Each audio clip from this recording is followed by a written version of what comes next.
KWT slaying.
Ladies and gentlemen, the world has to overcome not only the damage done to our economies and our societies by COVID-19, it also has to confront the repercussions of a dangerous clash between major global powers.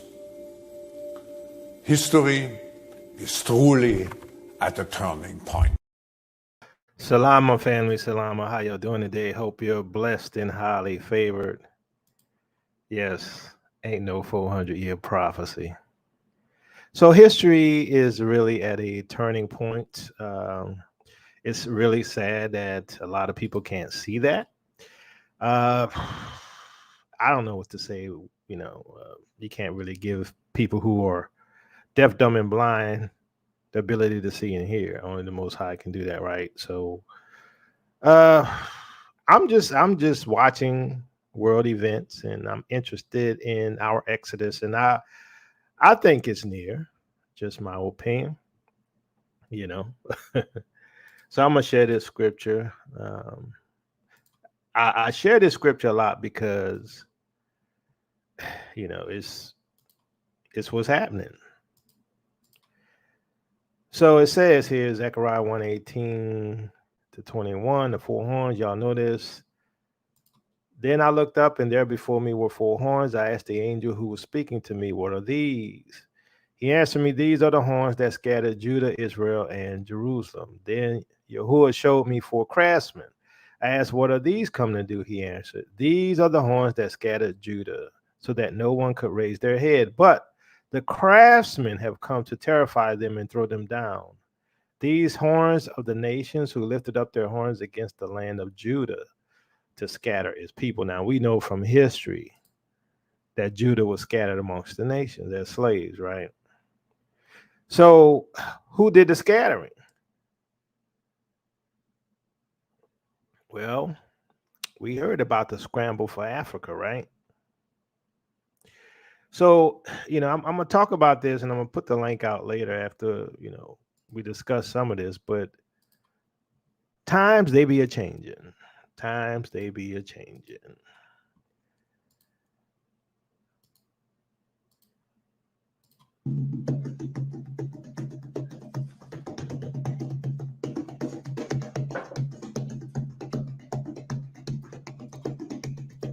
Très profondément.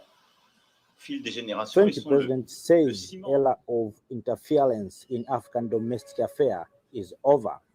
Macron visit to 4 Central African countries comes at a time when France finds itself facing a wave of hostility among its former colonies in the Sahel, forcing it to withdraw its troops. Ahead of his visit, he said there would be a noticeable reduction in the French troop presence in Africa in the coming months, and a great focus on training and equipping allied countries' forces. I have decided on a new strategy for all our military bases in Africa, and have asked the defense minister and the chief of the defense staff to work with their counterparties to adapt our military arrangement, he said.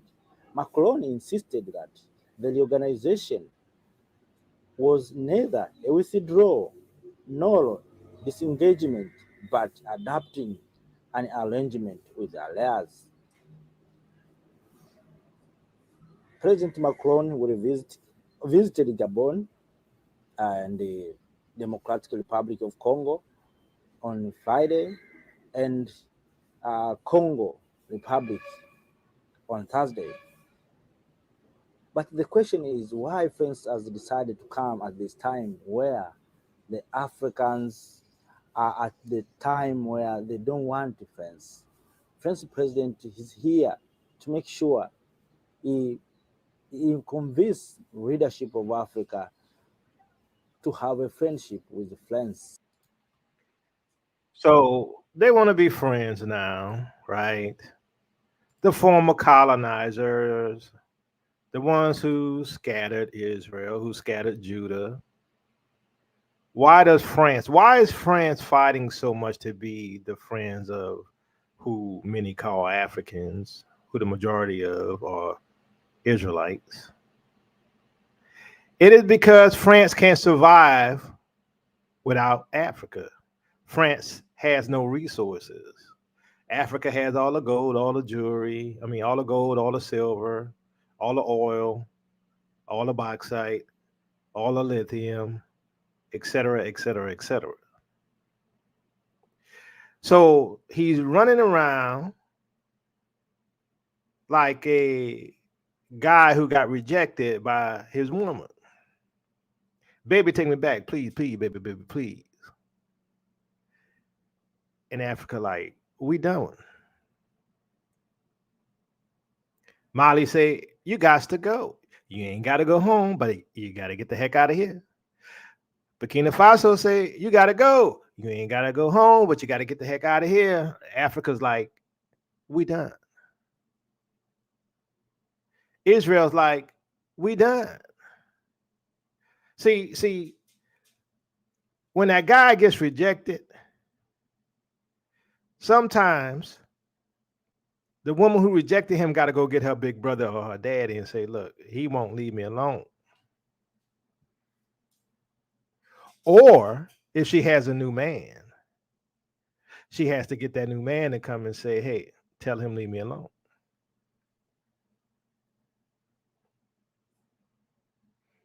Africa said, we done with you. But the Gentiles, they don't like it. The colonizers, they don't like it, obviously. Why? Because they're going to be a third world nation. We didn't told you that. We told you that. We warned you. Everybody knows now, but the American Gentiles. Everybody knows it's over for the Western powers. Everybody. Why is everybody joining BRICS? Because everybody know that it's over.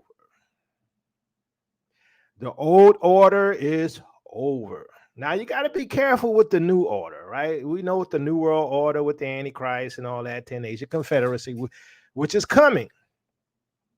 But in the days of these 10 shall the God of heaven set up a kingdom that shall never end. While the church was having a great time in Christ over the weekend, we really had a packed weekend. We had communion service, we had church service, we had other services. So the church was really having a great time. President Macron was kicked out of Africa. Very embarrassing and surely frustrating for him. So he's so angry and he's blaming it all on Russia and the Wagner Group. France is not wanted in many countries in Africa, and I guess their Midas touch has turned to dust. I also suppose what's left is for Macron to be kicked out of France. Macron had an argument with the Democratic Republic of Congo president while he was on a visit to the nation. The argument took place when Congo president reminded his French counterpart about his country's involvement in the 1994 genocide. However, Macron bluntly rejected the blame attributed to France. So President Emmanuel Macron now says the era of French interference in Africa was over. The president was on a 4-nation tour of the continent to renew freight ties. The anti-French sentiment still runs high in some former African colonies as the continent becomes a renewed diplomatic battleground, with Russia and the Chinese influence growing in the region And this is the president's 18th trip to the continent. But the discontent in Africa against how the world powers have treated Africans is still rife. So was Macron's visit to Africa a way to strengthen diplomatic relationships or to defend economic interests? Well, let's talk about this. Mali, Burkina Faso, Central African Republic. The latest word now is that even Niger, which has been one of the reliable French allies, is now starting to have doubts. Doubts about the rule of the French in their countries. The fact is, the French have long overstayed their welcome in all these West African countries. They basically run the financial systems of these countries ever since they grounded these countries into plan. The shadow empire that they created in Africa is disintegrating all around them, and they don't know what to do. Blinken was in Africa. The British hosted a Commonwealth meeting in Africa. The Chinese and the Russians are also in Africa.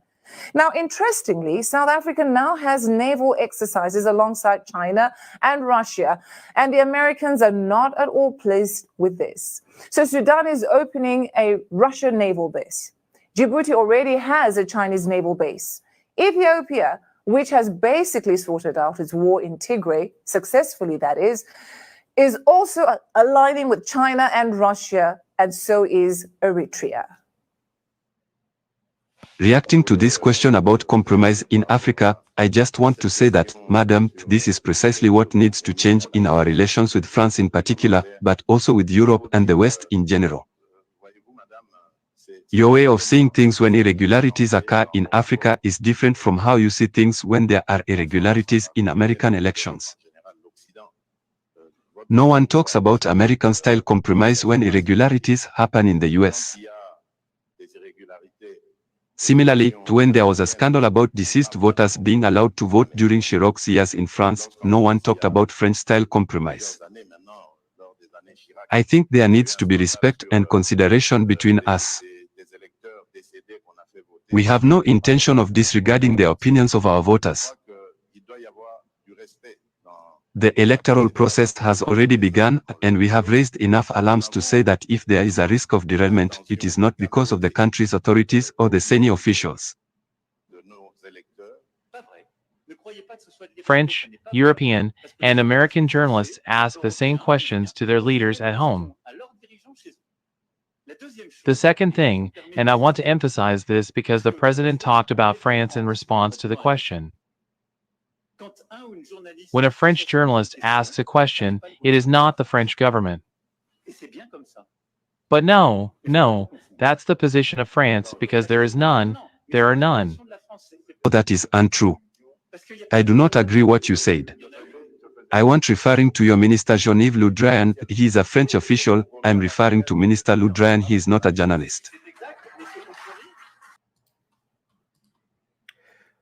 So Macron trying to save his relationships with the continent. Please, please, baby, please, baby, please. Take me back, please. He keeps getting rejected. Why? Even though it may not be the best choice in the world, Africa has a new dance partner. That's the reality of the situation. And so instead of them just coming in there and flexing their muscles and saying, look, you're going to do what I say, woman, or I'm going to beat you. She says, you can't beat me because I got a new man. Now, is it possible that new man could be an abuser? Yeah, but, prophetically speaking, we know what we're dealing with here. We're dealing with Zechariah 1, 18 to 21. And it is slowly pushing the colonizer off the continent, the ones who divided Yah's land, the ones who scattered Yah's people around the world. Prophecy is happening right before your eyes. Never happened before. The scripture said there's 4 carpenters that's going to kick them out. The ones who scattered Israel. Who scattered Israel? Can we say France? Can we say Britain? Can we say Portugal, Spain? Can we say the United States? Can we say the Western NATO power structure?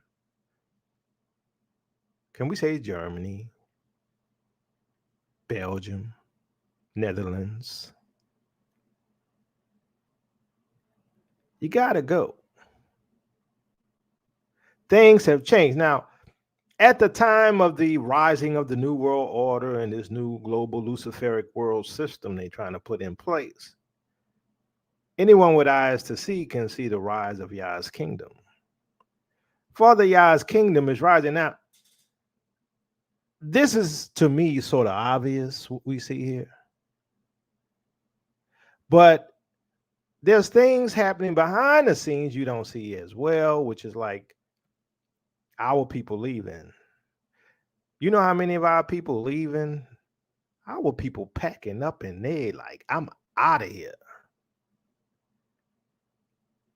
It's going to become where, you know, that little swell that was under the surface of the water turned into a huge tsunami. See, they don't see the swell underneath, right? It's underneath the water. But the only time they see it is when it's too late, right? When the tsunami comes and destroys everything.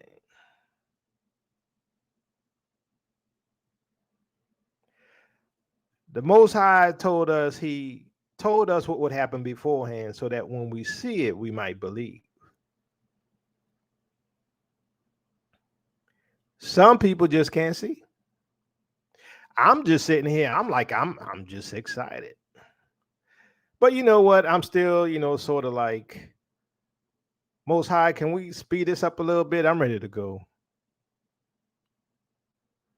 You see what they're doing, Father? You see they trying to put laws back to lynchers. You see what they're doing in Mississippi, Father? They're trying to do Jim Crow laws. You see, Father, they already started with the CRT. They don't even want to teach about our history or their history of what they did to us. See, you know, I'm like, can we go now, please? All I keep hearing is be patient. I'm coming. It's all I could do. Be patient. He's making a way. But for those who can, they're leaving. I'm not telling anybody to do anything.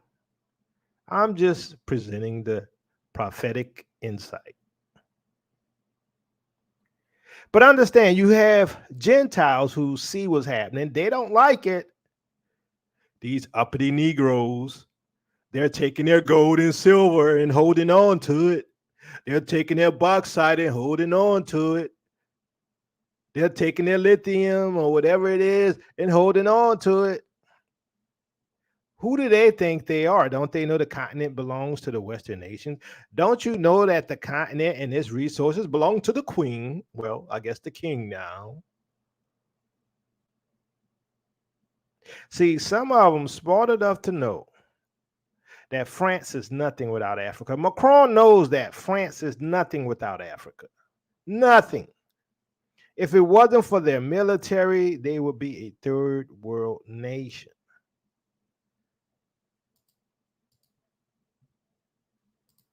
But they see what's coming. Oh, yeah, they see it. And they scared.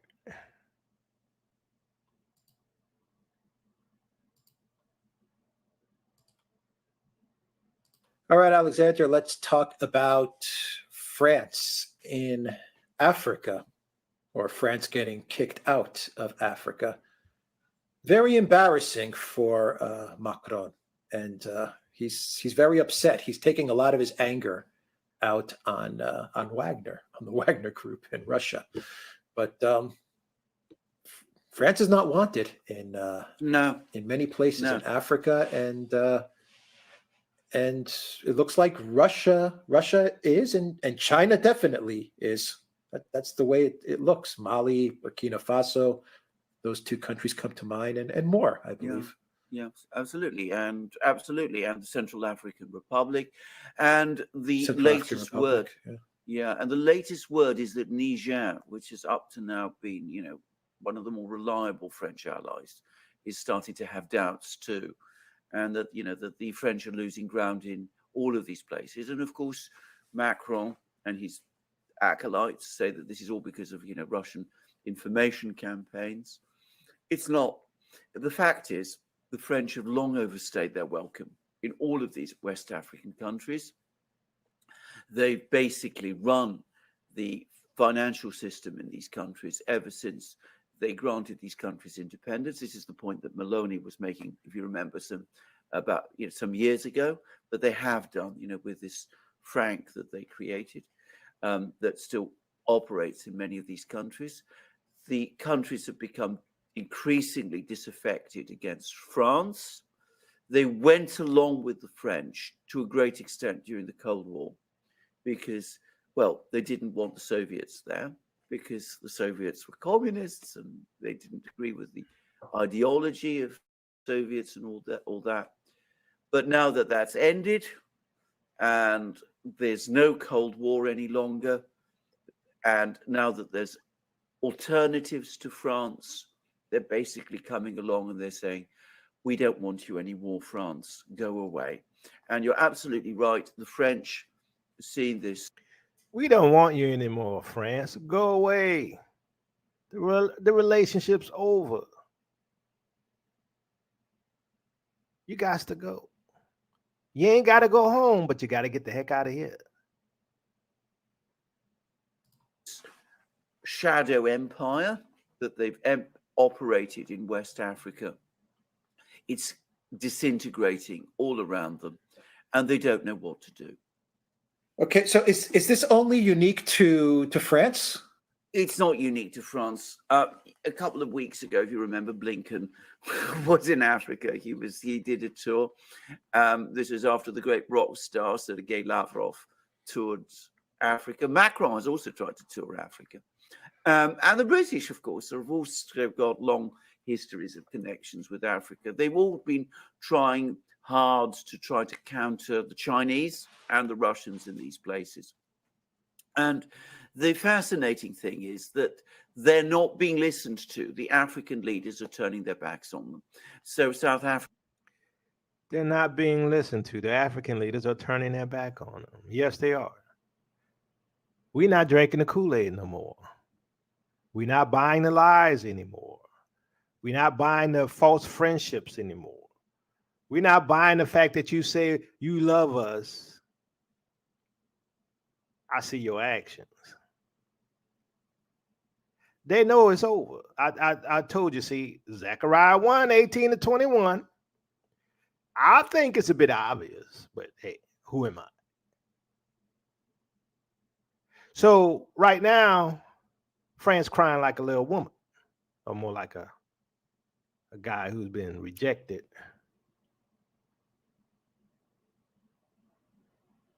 And it's over, and they know it's over. All of this at the same time of the awakening. Now, here's the funny thing, and I don't know if that's the best word to say funny, but understand this. That's just my opinion, okay? I believe that this whole Ukraine-Russia thing is because of Africa. I believe this whole Ukraine-Russia thing is because of the awakening. Why? Because the Soviet Union, along with Russia, and now we see China, has been the means of the Africans to resist the Western nations. The Soviet Union had given Africa weapons to resist the colonizers. Russia has given Africa weapons to resist the colonizers, even when they have their terrorist activities going on the continent, if you know what I mean. So in order for them to maintain control of the world, they still need African resources. And they don't want to pay fair price for it. But in order for them to take over Africa, they got to get rid of her supplier or her helper or her allies. So they knew that they had to deal with Russia first before they hit Africa. Don't think they're ignoring the gold and the silver and the platinum and the bauxite and the lithium and that new mineral that you know apparently has inherent electrical properties. You think they're going to ignore that? They can't. Their whole system relies on these minerals and these metals. So the only ally that Africa really had over these centuries, they have to get rid of. So they did it by proxy. But let's listen to them. Africa now has exercises, naval exercises going on alongside China and Russia. Sudan is opening a Russian naval base. Of course, Djibouti already has a Chinese naval base. Ethiopia, which has basically sorted out its war in Tigray, and successfully so, is also now aligning with China and Russia. So is Eritrea. So East Africa seems to be, moving in a block towards the Chinese and the Russians. West Africa is ditching the French. South Africa is turning, as I said, its back on the British and the Americans. This is a Pan-African thing. I think I think two things have happened here. Firstly, there is this lingering and very understandable resentment of the Western powers because of the whole history of colonialism. But I think also after all of these places gained independence, in many cases, it must be said, with help from the Soviets, that one shouldn't overstate the importance of that, but the Soviets were there. But anyway. Now, he just said, everything I just said. The Soviets helped Africa. The Soviets helped shake off the colonizers. Now, we're still trapped here. So, to me, we need to make more noise to the African Union and say, look, y'all got to do better. We ready to go home. We ready to come home. Y'all need to step it up again. Because these people trying to take us out. African Union, y'all need to step up your game because these people trying to take us out. We ready to come home. Open the doors, send the ships.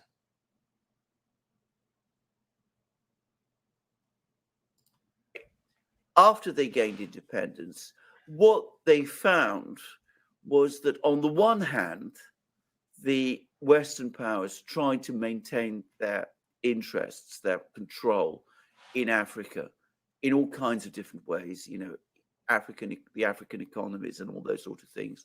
They supported all sorts of, very troubling people in Africa, like Mobutu in the Congo, for example. And at the same time, they treated the Africans very much as an object of charity. So, they were taking with one hand and pretending to give with another. And I think over time, this has created a sense in Africa. Well, we want to put this all behind us. We're now real, truly independent countries now. We don't want either Western meddling in our affairs or Western charity. We want to assert ourselves. The Chinese are coming along and they're doing trade deals with us. The Russians are able to provide us with security help, which the French pretended to do but never really did. Now, yes or no? Give me a 1 for yes or 2 for no. Does this not perfectly resemble what we see in Zechariah 1, 18 to 21? 1 for yes, 2 for no. I mean, those who scattered Israel, scattered Judah, being kicked out the land that they scattered us from. I'm just saying.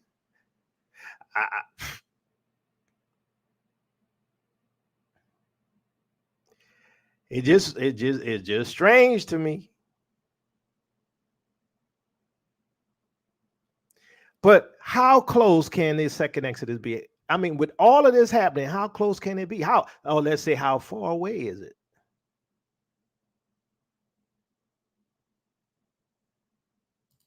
And now we can just go ahead and make our own arrangements and do our own things. And we don't have to follow the American and the French and the British lead as we once did.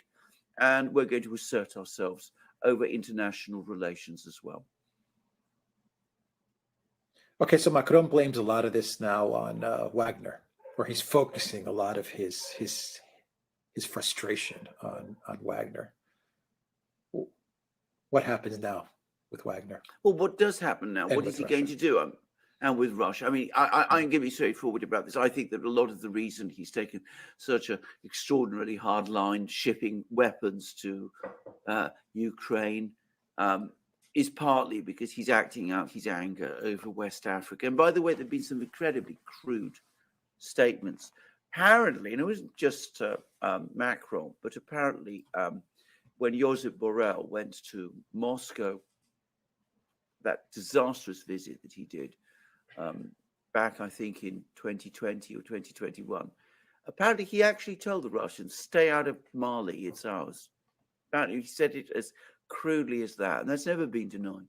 So, I mean, they're all angry about this, and they are blaming the Russians. And it is part of, I suspect, part of the reason why Macron especially is taking it out on the Russians in the way that he is.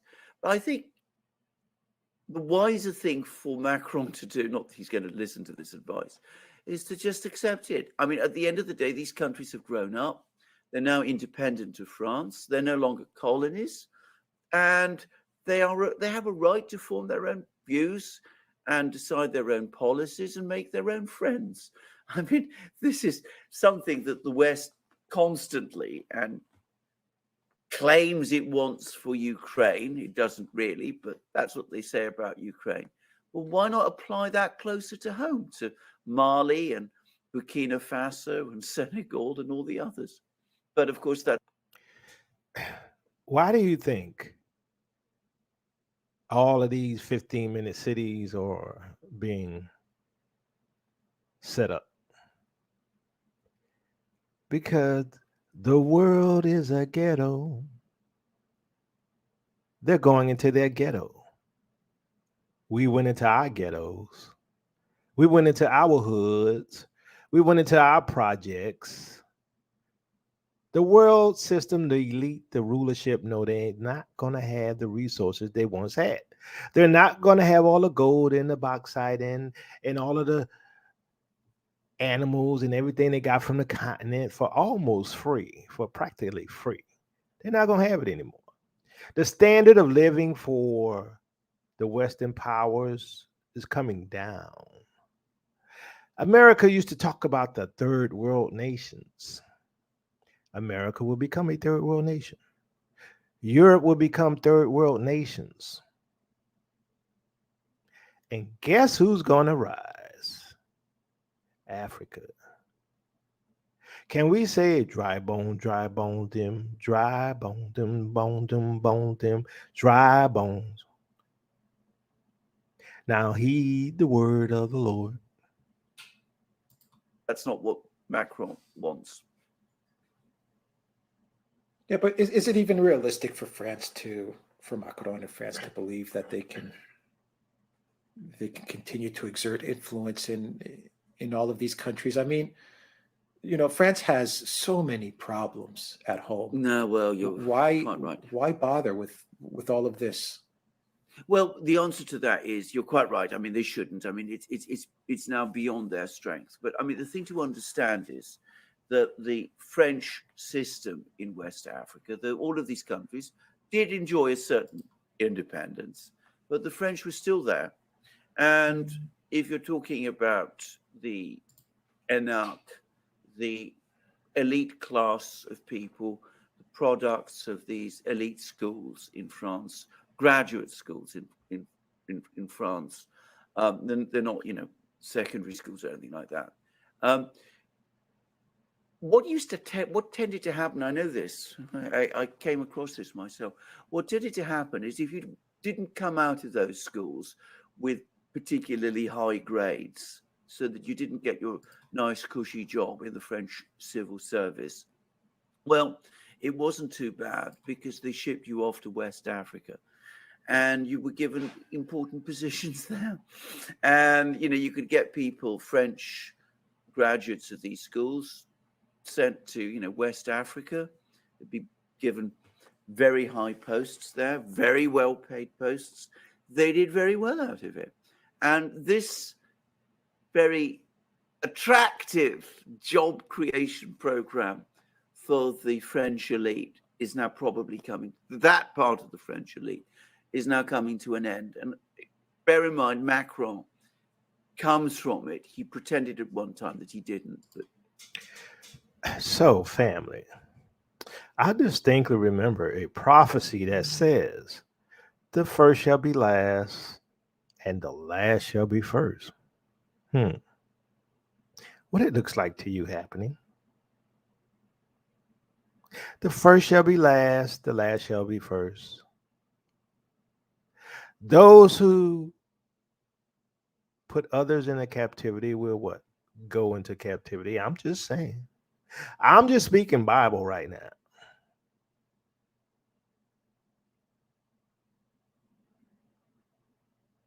But ain't no 400-year prophecy. People found that he did, in fact, attend all of these various schools that I'm talking about.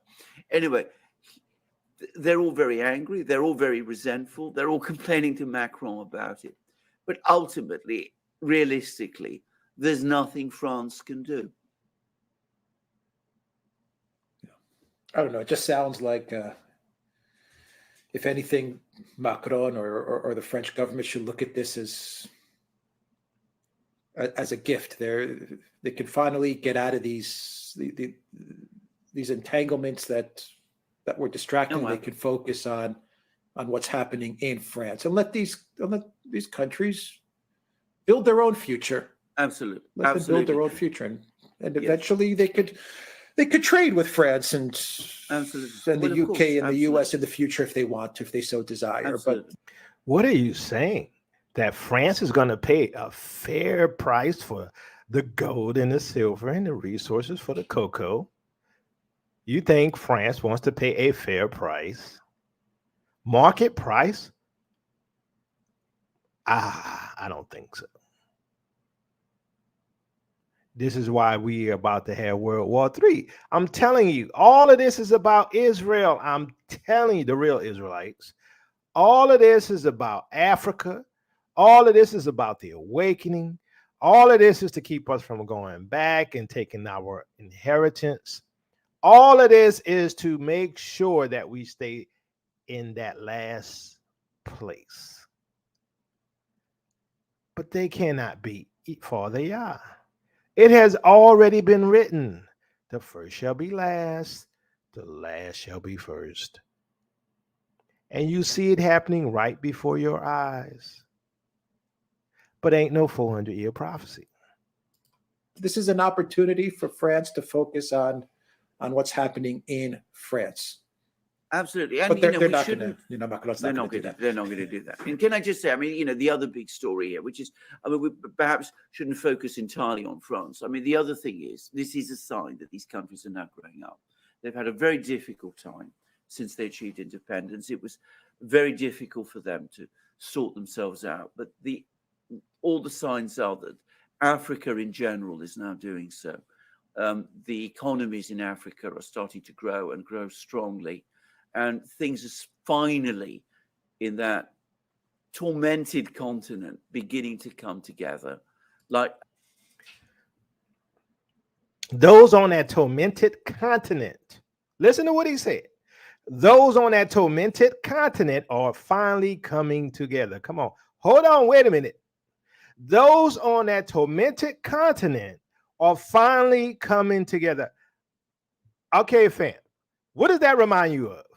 Those on that tormented continent are finally coming together.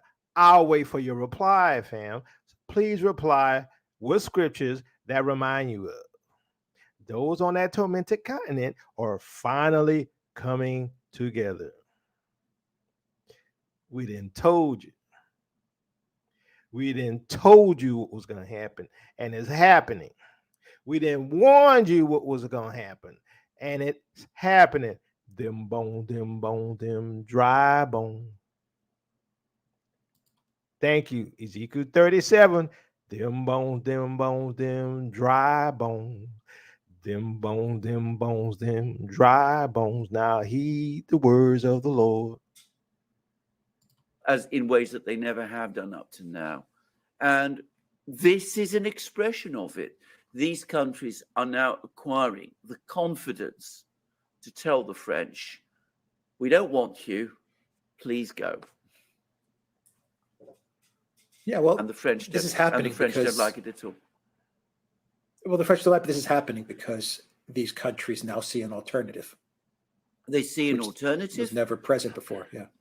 Which was never present before. But as I said, they also have, as I said, they're also acquiring a degree of self-confidence, which historically they didn't have.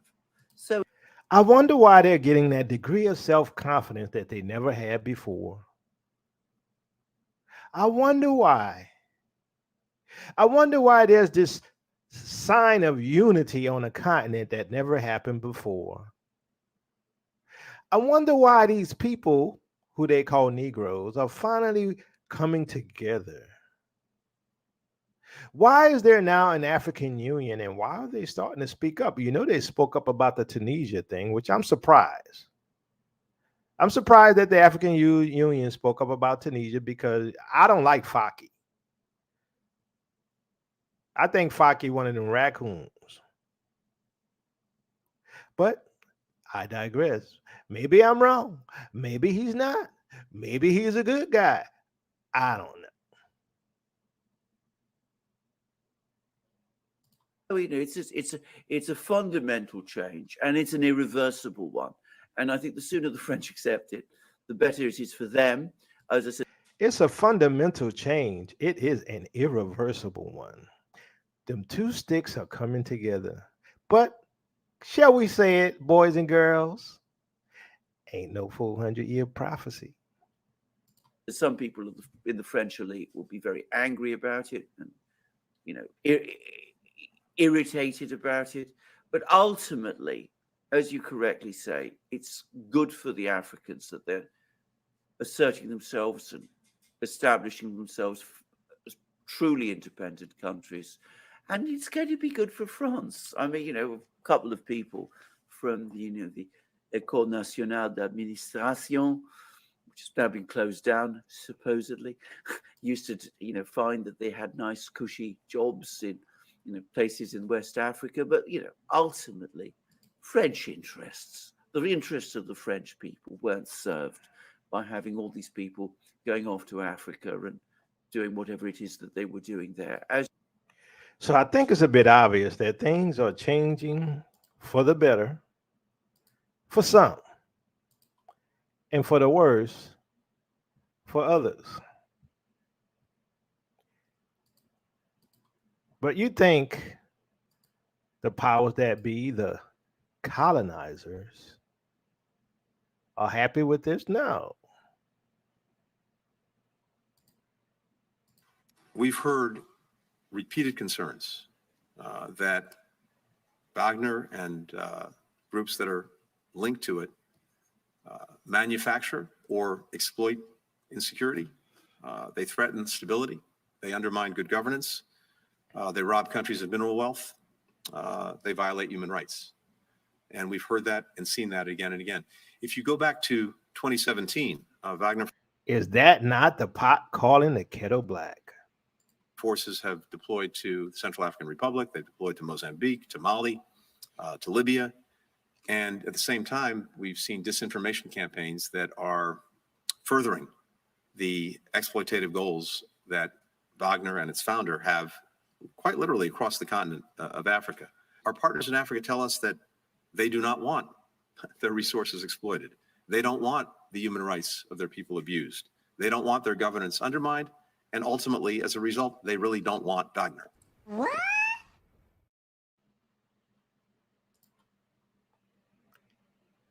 They don't want Wagner. So we want you. They don't want Wagner. So we want the ones who enslaved us. They don't want Wagner, but we want the ones who cut off limbs to get rubber trees on the continent. They don't want Wagner, but we want y'all. I don't think so.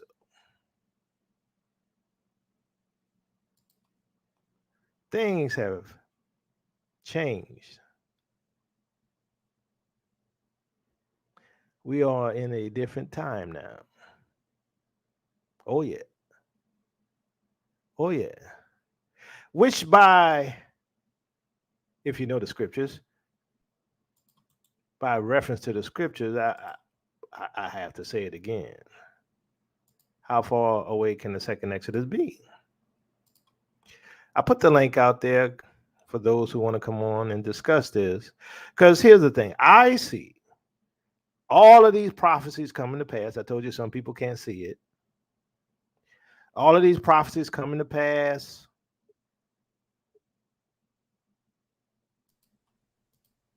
And everybody want to act like it's not. Things are over. Our people are leaving. We all about to go home. So let's see what the family have to say. Brother Michael Raya, what's up? Hey, how you doing, brother? I'm good, man. I'm just watching these prophecies, man. I'm excited.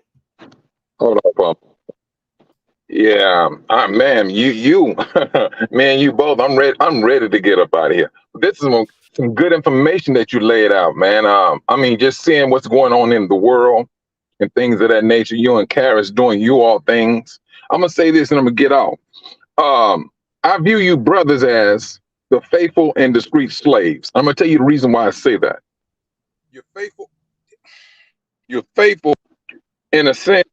Keeping you keep feeding the brothers and sisters, keeping them on their toes, spiritually speaking. You know, to be on the watch for this, be on the watch for that, and keeping them encouraged to see that this world is about to get up, and this system speaking that we're in is about to get up out of here. Yep, exactly. Yeah, and that's the thing, you know. But I mean, man, keep up the good work. Let me get back to this here, man. All right, thanks, brother Mike. All right, I'm gonna follow. What's up? What's up, Oral? Hey, brother Yokoba. How you doing there, sir? Man, I'm just waiting for that Exodus, man. That's all. You know, the thing, it's exciting to listen to it and see it, but to a certain degree, it kind of annoys me. And it shows, even as their time is ending, the arrogance. Like, and as I'm listening to these two guys, and he's talking like infancy, and they're growing up, and I'm like, who's he talking to? He's talking to these millions of people as if they're children that don't know anything, and a lot of them are way, way smarter than he is. And then when I'm glad you came on, you chimed in when I'm not sure if that was the press secretary of the United States, as he was talking, I was so annoyed because it's like, and you came in and said the very sentiments I was thinking. Isn't that the pot calling the kettle black? Yeah. You know, the only thing that they're pissed off about is that they don't get a chance to pillage and rape our resources anymore. Praise be to the Most High, and I'll rest on that. Well, they're trying, they're planning. That's why they're in this World War III right now. Exactly. Brother Karis, what's up? One more thing before I go. Go ahead.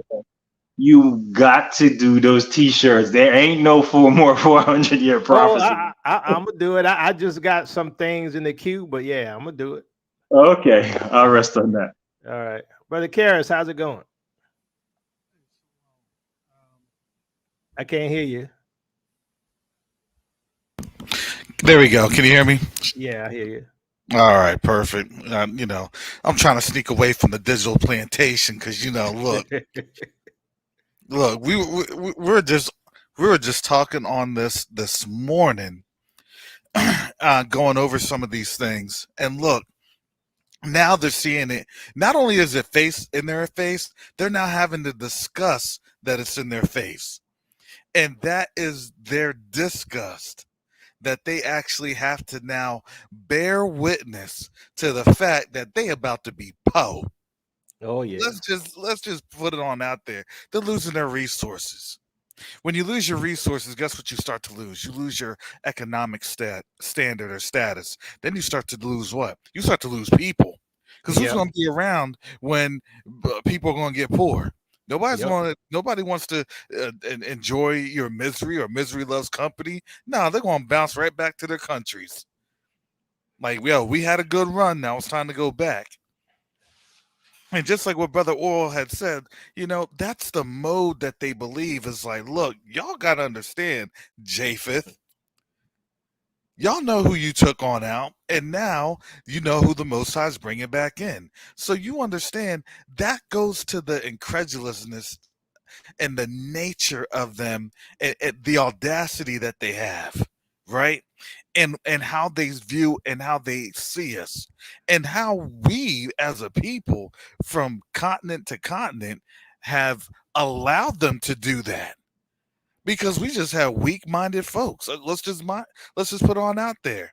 For a while, we've had weak-minded people. But I'm gonna say, Yakoba, look, we'll do a 2-for-1 on anti-captivity spray, and there ain't no 400 years. Okay? So I'll hand it back on over to you. All right, thanks, Brother Karras. Brother Rojo, how's it going? Hey, what's up?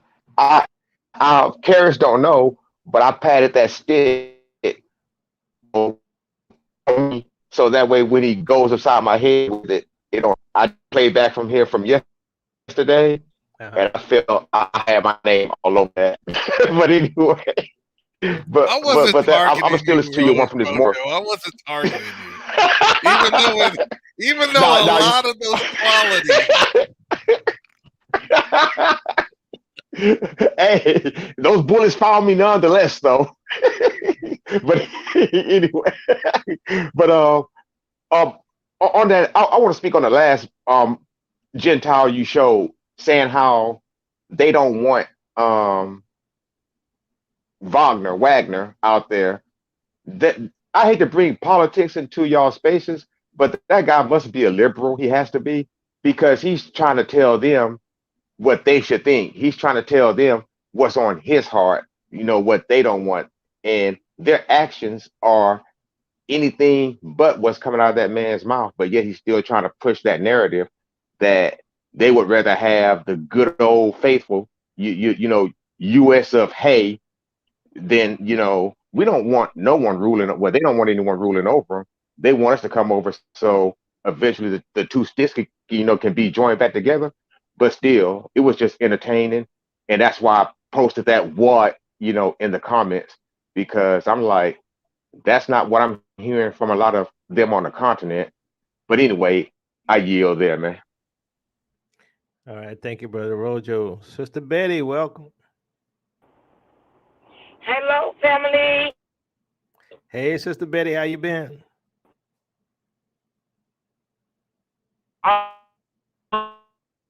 You breaking up? I'm going in June. I'm going from hold on.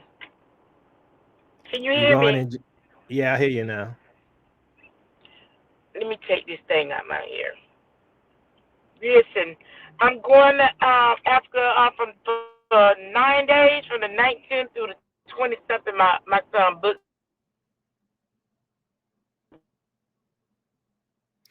You went silent again, Sister Betty. We can't hear you. No. Sister Betty. Goodness, I don't know what to say. You in the car or something?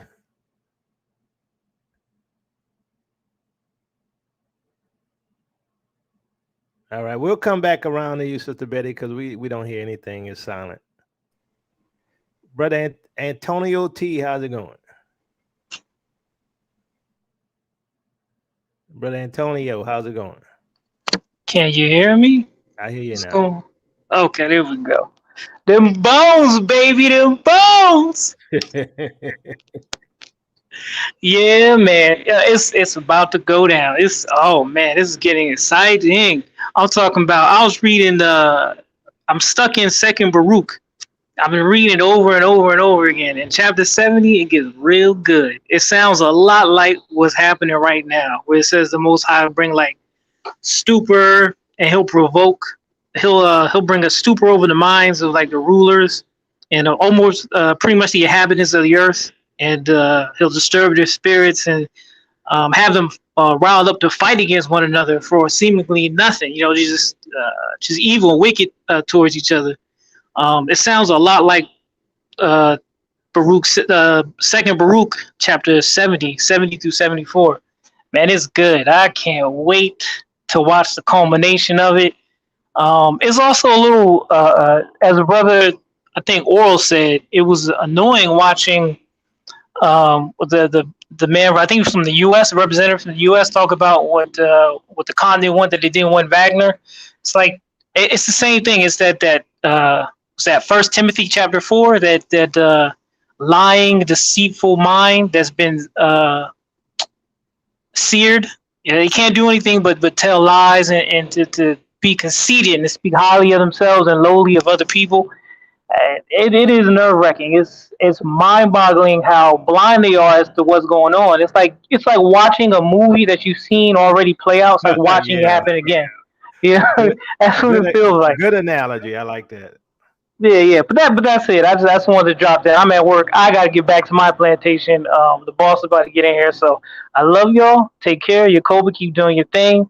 And peace and blessings, y'all. All right, brother Antonio.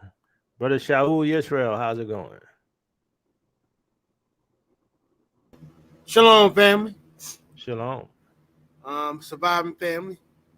Thank you for your prayers and your help. Thank you. Like I said, we're living in interesting times, and we have to continue fervent in prayer for ourselves and for one another. At the scripture, let's pray without ceasing. Love you, family. And continue to be a blessing, be a help. Love you, family. All right. Thank you, Brother Shaul. Brother Don P., how's it going? Wow, it is going. See, Africa's serenading the West, and they don't even understand. They're singing, "Go away, little boy, go away, little boy." So, man, Sing it, Doc. It's going down. It's going down like a dress on prom night. It is going down, and we about to be out like a porch lights in the ghetto. We about to be out. I'm looking at we trying to set up the preliminaries of being out of here November because it's just so much permanently. Yeah, no looking back.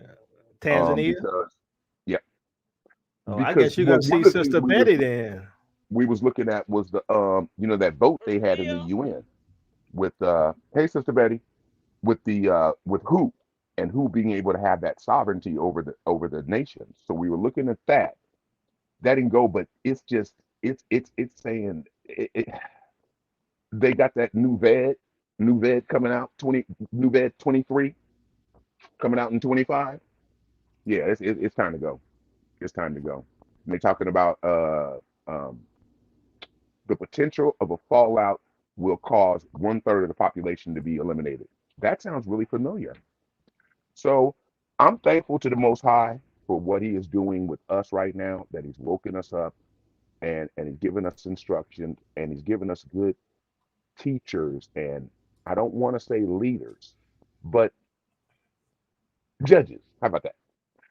It's giving us some good judges to help us move along the way so that we can continue the work of the ministry, which is waking up our people and getting them out of Babylon before it falls. I'm gonna park there. All right, thank you, Brother Don. Betsaw, how's it going? Shalom, family. Shalom. Hey, this is my first time up on your channel. So anyway, Brother Karras I've been on his channel a few times, as he know, recently. And so I'm so happy that I got people of like minds that see the truth like I see it.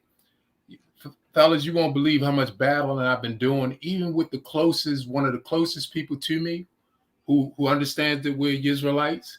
And we have been, we have been doing ministry together, and we just parted because of this kind of thing. It's like he turned back, you know, and I'm like, how can't you can't see these patterns? Like Almighty Yah, he repeats. Like if we look at everything, I want him to see because he's arguing that America is not Babylon. And I'm like, so I'm saying Almighty Yah repeats everything. I mean, the sun rises in the east, sets in the west. I mean, he just repeats. And so we can see all his patterns. And I'm like, look at this. Jacob's trouble has been since 70 AD, from what I can see. Yeah, We're coming to the end of our trouble, meaning like we've been in trouble. It can't get no worse from them putting us in shackles and all the things they did to us. Like, you know, we know all the things they did. Alligator babies. I mean, all this, it can't get no worse. So we're at the point now, Jacob's trouble is coming to an end. That's what I'm trying to get my people around me to see. It's not on us now. And the patterns of Yahweh, if you look at the judges, the patterns of Yahweh, he always allowed them to come in and spank us. But what he would do is deliver, and then he would spank those nations. That's his pattern. So we're not going to get this spanking that's coming. And that's what I'm trying to tell people that's around me, that this one's not ours, because everything that's going on is not our fault. You had us in captivity. So while we're in captivity, how can we keep his laws when you make Sunday the day of worship, when you remove the Sabbath, when on Fridays and Saturdays I got to work because I'm under your captivity? Who does that fall on? The feast days, you change it to this and that. All these things are not on us this time. It's on them because we have been in captivity. That sin is on them. And from the patterns I've seen with Almighty Yahweh, which I believe when I read that book, why would he take it out on us as well when we're in captivity and we already took the beating? So I'm saying this is a beautiful thing now. Hallelujah. We in a time now that we're coming up out of it. And like I told Brother Karras, but you remember Brother Karras, the dream I had. But I say in June or July, Almighty Yah willing, I'm going to Tanzania. And if it's his will, I ain't coming back. Yeah. And look, family, panel, if you have said what you need to say, please drop off into the back channel so I can add other people to the panel. All right. Misfit Fee, how's it going? I'm going well, Brother Yacoba. Thank you for allowing me onto the panel again. Shalom, family.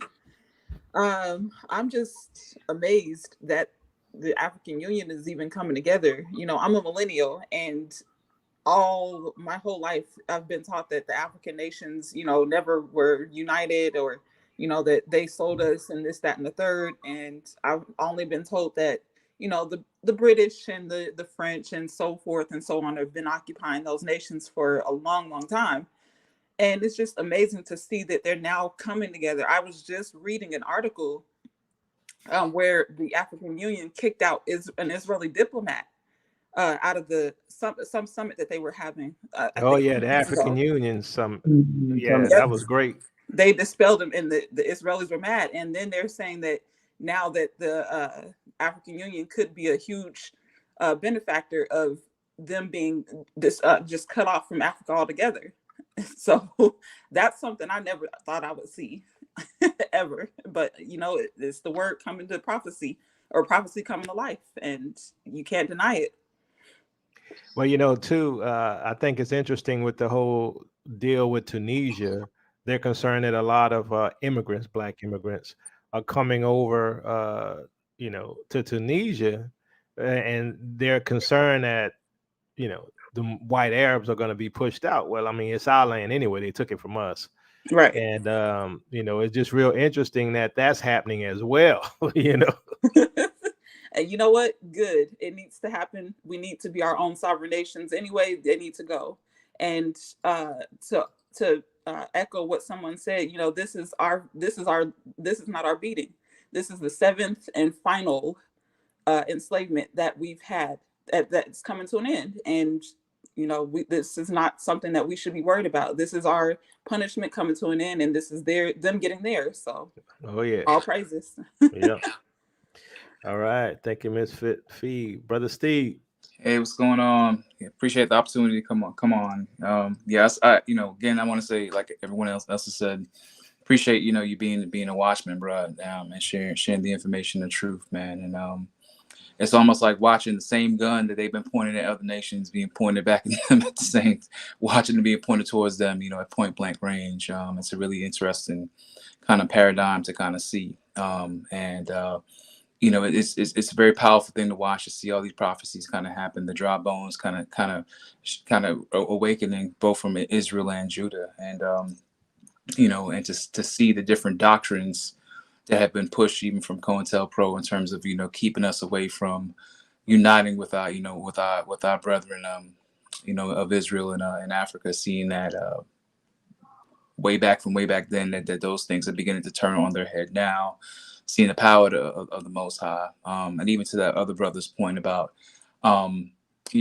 walking away from other brothers within the church system. Is kind of ironic that it's actually been kind of the opposite, that I've been in quote unquote invited back to to one of the churches I used to go to kind of speak freely, even as a non-member, and to now be able to share the information about what's actually going on now, and have people within within this body of our own people who are still within that in that European Roman Catholics Catholicism light system approach me and and say thank you for what you're sharing, and I've actually had dreams and visions about this stuff happening, and and to see that the hand of the Most High is still on his people, even though they might still be bound in these different this Babylonian system, to see his hand still working and set them free even now is powerful. So Yep. All right, thank you, Brother Steve. Brother Asaph, how's it going? You gotta unmute yourself.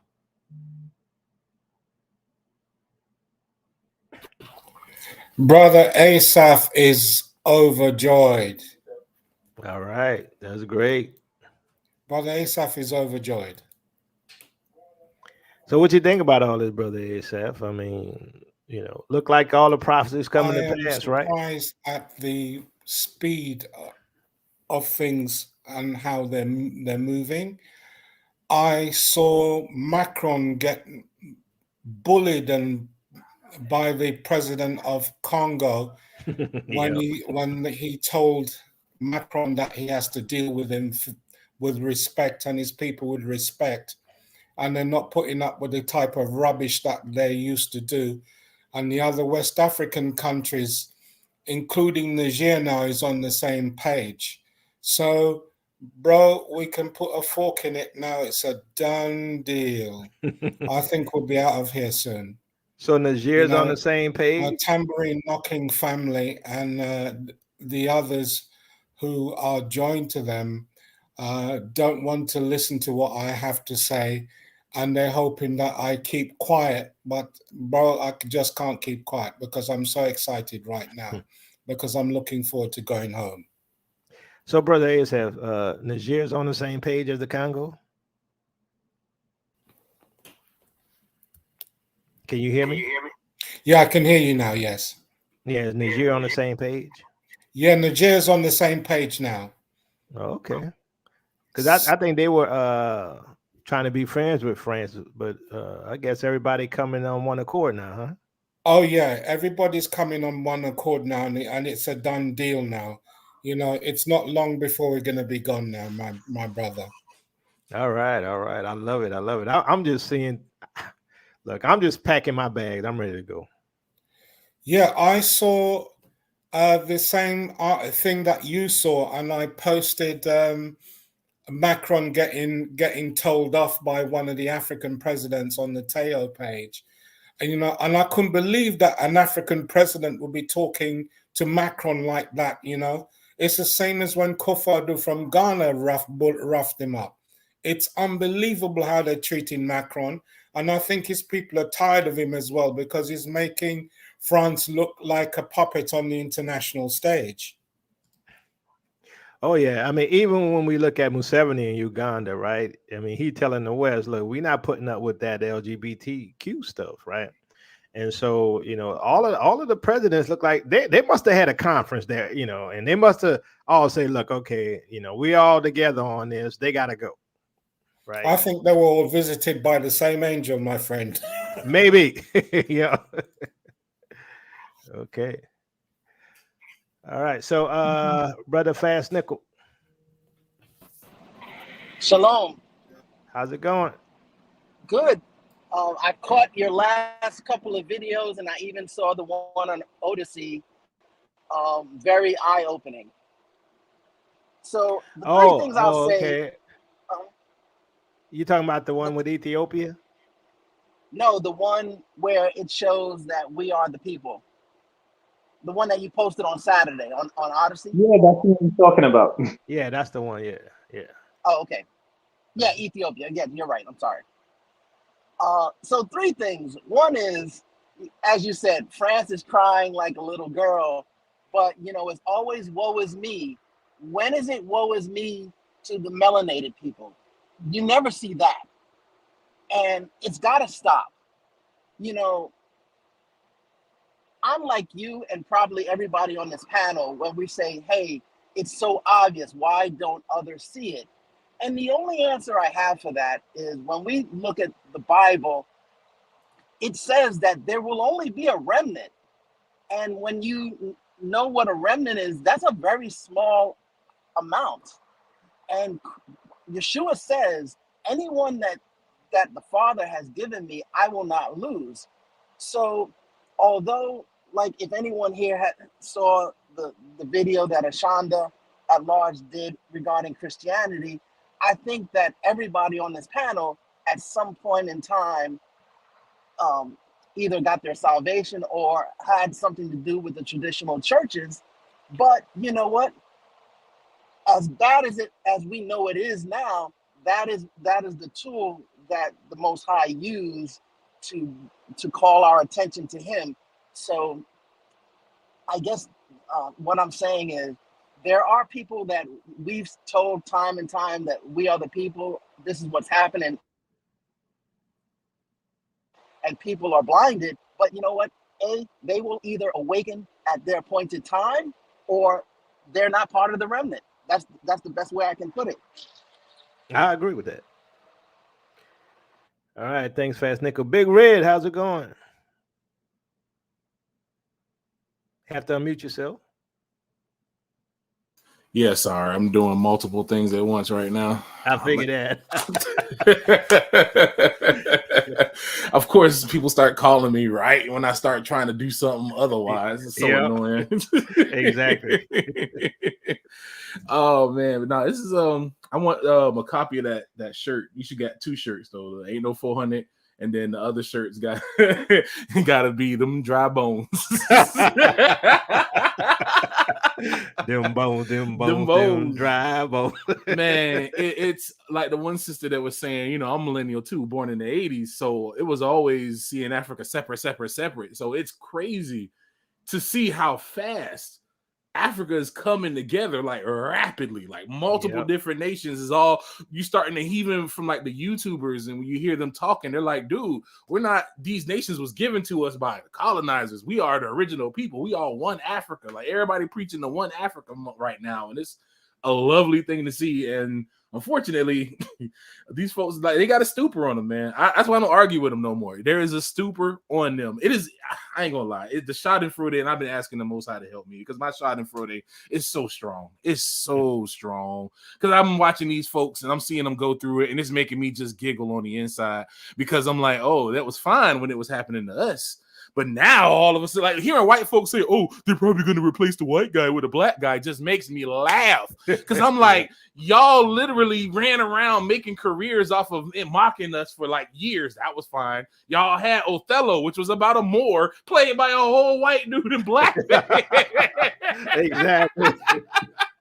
And then you watch old, they even did it to other nations because you watch old cowboy movies and they got them playing Indians and they got them playing Mexicans. I'm like, y'all done played everybody else, even in real life. As recent as that new movie, the World Trade Center movie, that dude that came out and helped people at ground floor was a real dude. He was a Hebrew, but they recast him as a white guy. Yeah, I saw that. Hey, That hey, is Big so Red. crazy. Hey, Big Red, you forgot Kung Fu with Kwai Chin Kane.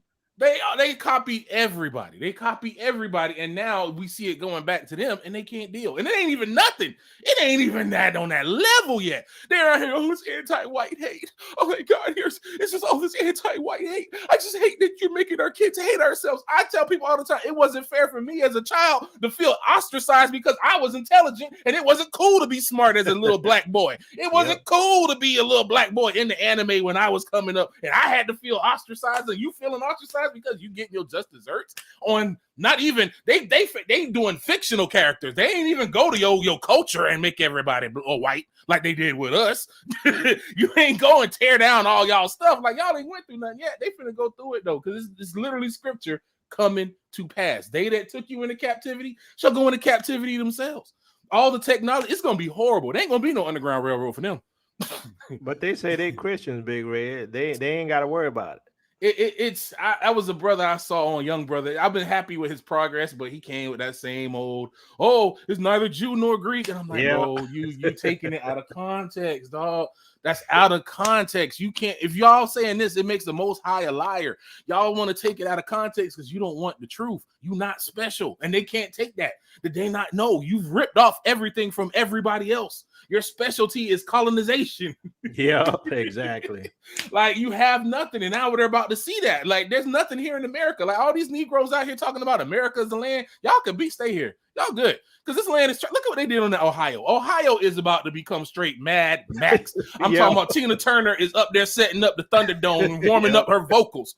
Like they don't need another hero out there in Palestine. Like it's getting wild out there, and it's people don't see it. It's going on everywhere. All this stuff. There's so many hacks. I pay attention to this because of my job. There's so many hacks that they not telling people about. I'm talking about important governmental hacks. What people don't understand is about a year ago, Solar Winds got hacked. So this is why all this stuff is happening right now, y'all. They've been in the system. This has been going on. This been going on. They got in the system and Solar Winds so high up that when they release installation packages for programs, they put a little hash on them, a security hash. So you can go to the website, you can check the security hash, and you can use a hash checking program that you can download that'll make sure it matches up. That's how you know you got the right program and not something that somebody put in extra. These dudes got in so deep, they got in above that level to the point where they were able to put their virus in at the top level. So when they did the hash, the virus was already in the hash. They've had that for years. The government used Solar Winds, and Solar Winds is what they use to connect to all their systems. This place is compromised. They're done. Oh, yeah. They have access to everything, and they've been quiet about it. Solar Winds changed their names, and they just got real quiet about it. And I'm like, bro, y'all got too many government entities for this not to be a big deal. They really trying to hush this stuff up. America's in bad shape. But say, Red, isn't it strange though that they've been hacked? A lot of people don't know about it. Same like with what happened with the balloon from China. They saw it coming. They let it go all across the continent of the U.S. I'm like, it seems like not only is the system compromised, the government's compromised. There was the one dude who was with Trump that said he would warn Xi Jinping if Trump ever did anything against China. Yeah, now they got pictures of Chinese and Russians coming across the border. And these are the same people they send into Washington, D.C. and all the important places in America. They cheering on. They so dumb. They cheering on Texas. Like, I'm sticking it to the libs. I'm like, you idiot. They're spreading the insurgents all over America. You making their job easy. But Red, ain't no 400-year prophecy. Ain't no 400 years. It's a myth. It's a myth. It's just mythology. That's all it is. We just believe in mythology, and we just silly Negroes who misinterpret the word because it's a myth. That part. I'm gonna say one thing about that. It baffles my mind how Hebrews who believe that our history was stripped from us. They rewrote history, took down buildings, recolored in all the books, changed the Bible from the first time they got it. They gave us slave version 1.0, then turned around and redacted it even more for slave version 2.0. And you think them 66 books is the finality of everything? Thank you. Come on now.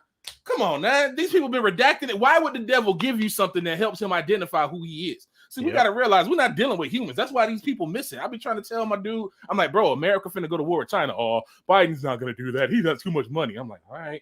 I'll have to tell you what ethnicity this person is. Yeah, we know.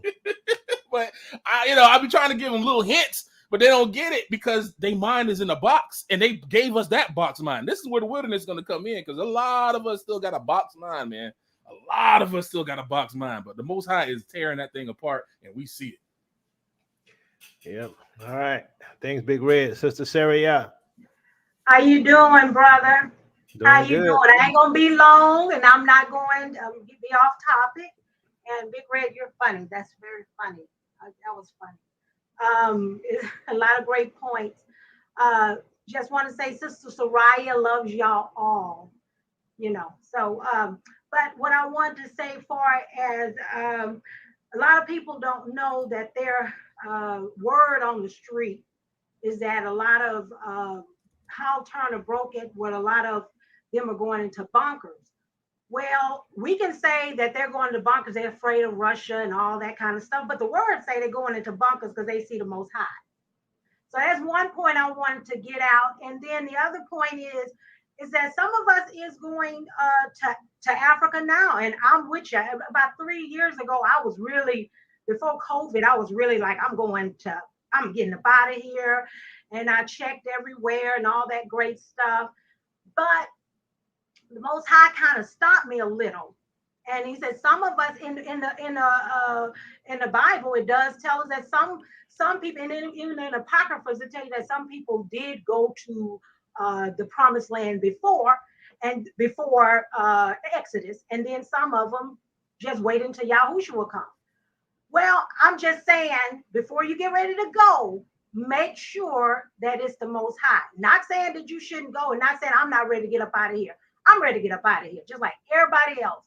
But I'm kind of like holding on, saying, okay, Holy Spirit, how you getting us up out of here? How you get me up out of here? Yeah. And so if you got the money, and you got to, before you go to Africa, you got to be able to be a shark. When I say a shark, you have to be wise. You have to be prudent. You have to know how to make money. You have to, because they don't have welfare. They don't have all of that stuff there. So you're going to have to go, and then so if you're going and say you gotta, and then I'm done after this one point. You're going and you have a website or whatever, and you're having products here, and you're selling products here, or if you're going and you have a YouTube channel, and that YouTube channel, you got 1 million followers, that YouTube channel giving you money, with all kinds of stuff, but you got to understand, you got to have something else. And then like in Ghana, it takes $500,000 if you know a Ghanaian to open up a business. $1 million if you don't know a Ghanaian. So those are the things that you have to, so when folks get ready to go, maybe y'all need to go in droves, like come together with the money, because that's what the resources, that's what it's going to take. Then you have to also understand too, when 40 million people get ready to start embarking on Africa, do you honestly think that they are ready and progressive enough to say, come on home, brother? So those are the things you make, but I'm ready. I'm with you. That's all I want to say. I love you, Yakoba, and you're doing a great work, and may Yahweh bless you. Thank you, Sister Sarah. Yeah. Fast Nickel, you wanted to say something? Yes. I wanted to ask you, when you look at some of the older maps from 1700s and earlier or later, it shows that Ethiopia was much vaster than what we see on the current maps. It took up almost all of Central Africa. Yeah. To the point where the Atlantic Ocean was named the Ethiopian Ocean. So when you say Ethiopia, do you think it's the modern day land of Ethiopia, or part of what the central Ethiopia that has been renamed? Well, if I understand your question correctly, I believe that Jerusalem is up there in the highlands of what we call modern Ethiopia, but the Okay. territory, I believe, what we would call Israel would be from the Niger all the way to Tigray, right? So you could say all of sub-Saharan Africa going all the way down to South Africa would be, in my opinion, the land of Israel, right? But Jerusalem is in the highlands of Ethiopia. That's my position. Hey, brother Yacoba, Uh-huh. were you finished, brother? Fast nickel. That's Nickel. Were you finished? I When was you look gonna. at the Genesis, and it talks about the four rivers, it's funny because if you try to look at where those four rivers that are mentioned in Genesis, they're located in South Africa. And so for me, that was the first time, or the first thing that made me start awakening to say, hey, there's something, as Shakespeare would say, there's something wrong in Denmark. Yeah, but I think the Four Rivers also, I think it's more near that Ethiopian Somali area borders by the Nile, where it splits off. I think that's where that. And now it goes all the way to South Africa, but I believe that's the case. The oral. Yeah, I was gonna ask you a quick. You remember, maybe about a week or so ago, I was mentioned to you about. Have you heard anything about this zombie apocalypse thing that's going on, or it's gonna be, or potentially gonna be? Because I've been you've heard about the tranquilizer, the animal tranquilizer people have been taking and just turning pretty much into zombies. Have you seen or heard anything about that? What, that drug that they're taking? Yes, yes. Yeah, I've seen it. Yeah, yeah. I don't. That's just sort of strange. Yeah, it's starting to come. It's starting to come on big time. So I think that is going to be something they're gonna be plagued with as well. Yeah, yeah, If you heard anything about it. yeah. Well, yeah. I'm gonna respond to up next. He said the Ethiopians don't say Jerusalem is there though. I agree. I mean, because a lot of them don't know, right? It's all about the history of the ancestors. A lot of look, and when you say Ethiopians, right?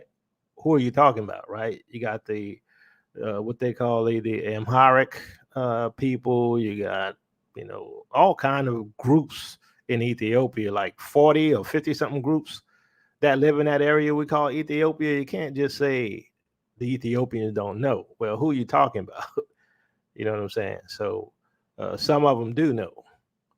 And I anyway, I've talked to people who live, certain people who have moved there, and they say the same thing. I was in contact with one guy who was telling me some of them do know. So I'm gonna get final comments. I'm gonna come back to you, last oral, since you had just spoke, brother Karras. Final comment. Yeah. Again, it's always a pleasure coming on, even if YouTube doesn't want to give out no type of notifications. Look, I had the Ruach Hakodesh sensor on. Like, Jacoba's on. Something's going on.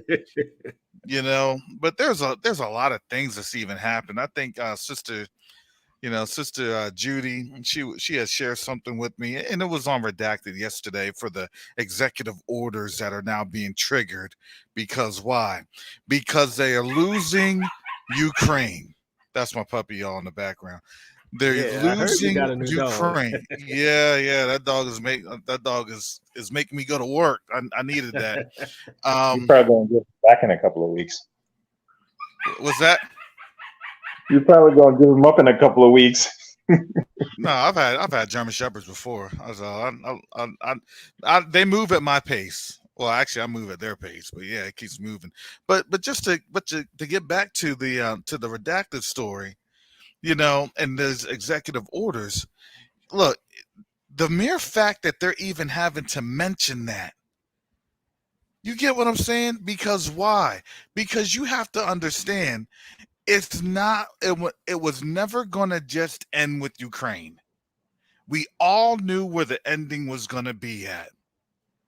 See, they're starting to face the reality of what their world is going to look like when things are breaking down, but they don't understand the depths of what that breakdown is going to look like. They don't understand the sheer amount of poverty that they're going to get ready to expect when nobody's messing with them. Because let's just be honest.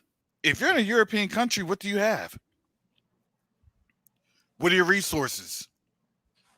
They have none. Exactly. And you see that with Jasher.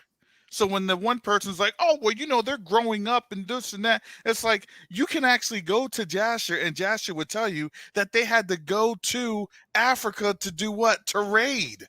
So they could have what? So they could have resources.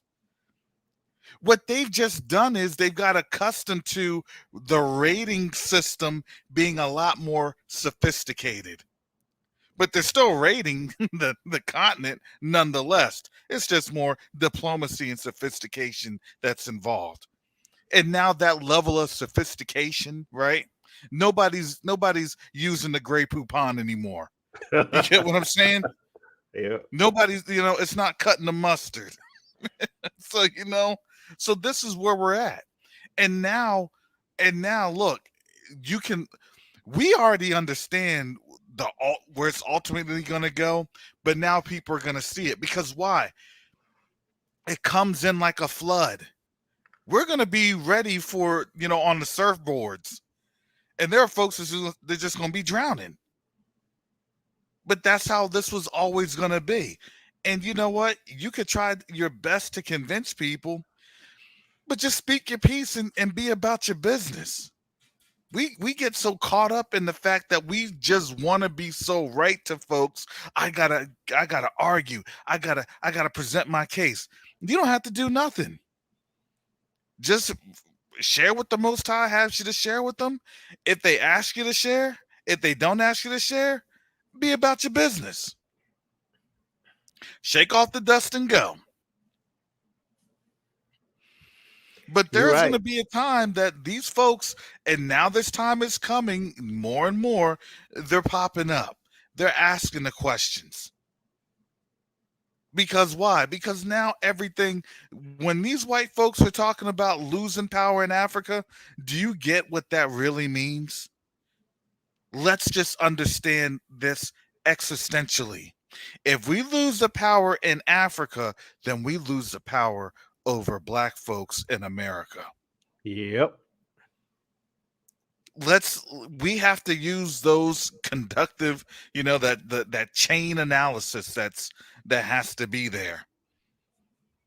And that's the analysis. Oh, well, we're gonna lose the black folks in Europe, and then we'll lose the black folks all over the diaspora. That's gonna include the islands. Oh, we're done. That's what they're seeing. We were supposed to be perpetual slaves. Bingo. And now, here it is. Lo and behold. But, that's all I wanted to say and run my lips about. I think our folks the folks that are here are getting it. But let me tell you, the more that these Jim Crow laws start coming, guess what? Oh, think about it. Are they going to find that answer in the church? Not at all. You know what I'm saying? I wonder what that sermon's going to look like. Let me ask you something right quick, Brother Kara. So with what we're seeing with the laws, with the lynching and with what we're seeing in Mississippi with the Jim Crow laws and all these things, do you get the feeling that they're at war with us, indirectly? To me, it's a similar thing they did with Russia. First they start, calling Russia names and then accusing them of stuff. Then they do the sanctions. I'm like, it seems to me this is what's happening, right? This is indirect warfare against us. And the question is why? Well, this is always a tactic of warfare, especially when you have well, I'm going to say a group that is a smaller group, right?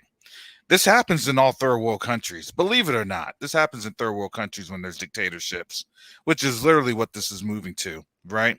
You have to have think about the Tutsis back in the Rwandan genocide, right? What do you have? You have a majority doing what? Having some sort of a civil unrest caused by what? By local or by their laws that do what? That try to repatriate or reestablish any type of an authoritarian model that was, used yesteryear. Well, and my ancestors remembered this.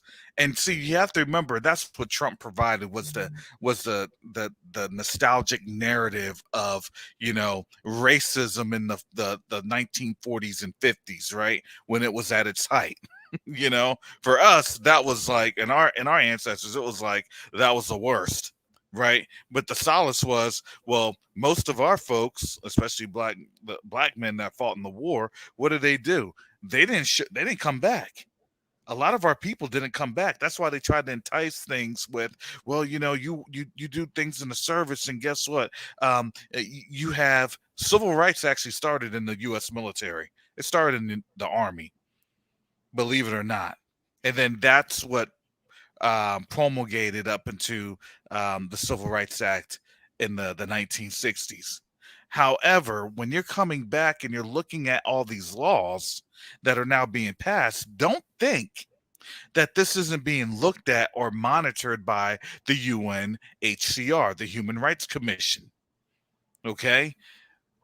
That Human Rights Commission looks at this, and it collates. It takes a look, and guess what? The track record of the US has always been abysmal, but now it's becoming even more abysmal. Oh, and guess what? By the way, do you not think that these other African nations are like, do you see what they're doing to them? Let's prepare ourselves. Let's prepare ourselves.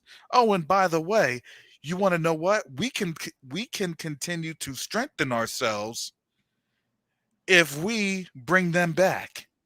See, there's always a quid pro quo. What are they trying to do? Protect the resources. That's at the end of the day, protect the resources. Well, who has always been the ultimate protector?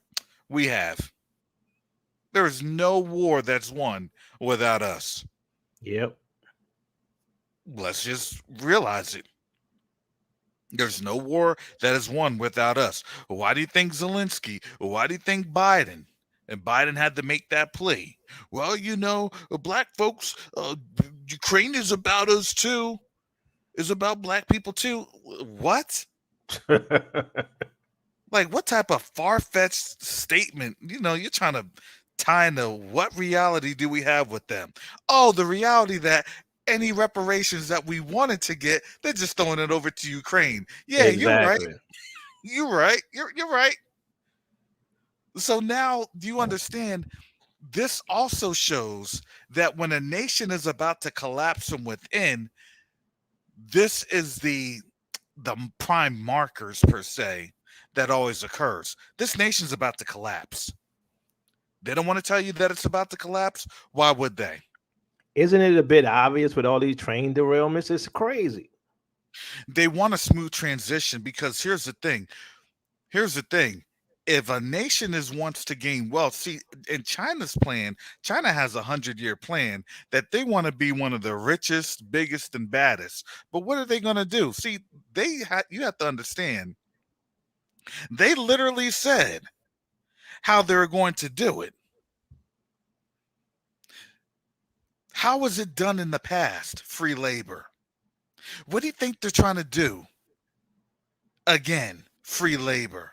But that labor is not going to be from us because why? We're going to be back in the land monitoring the resources.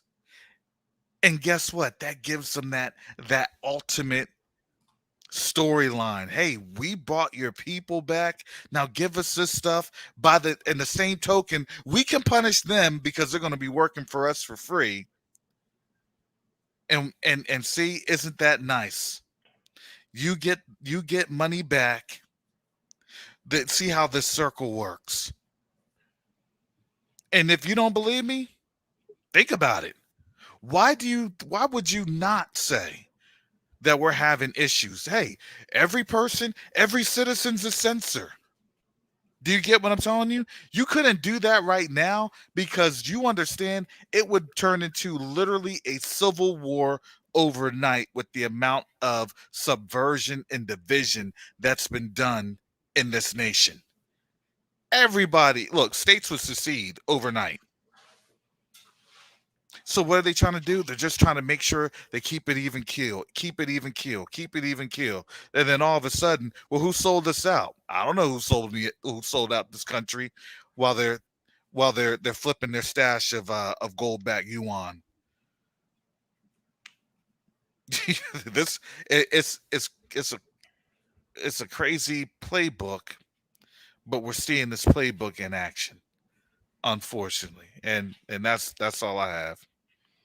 All right. Thank you, Brother Karras. Brother Shaul, final comments.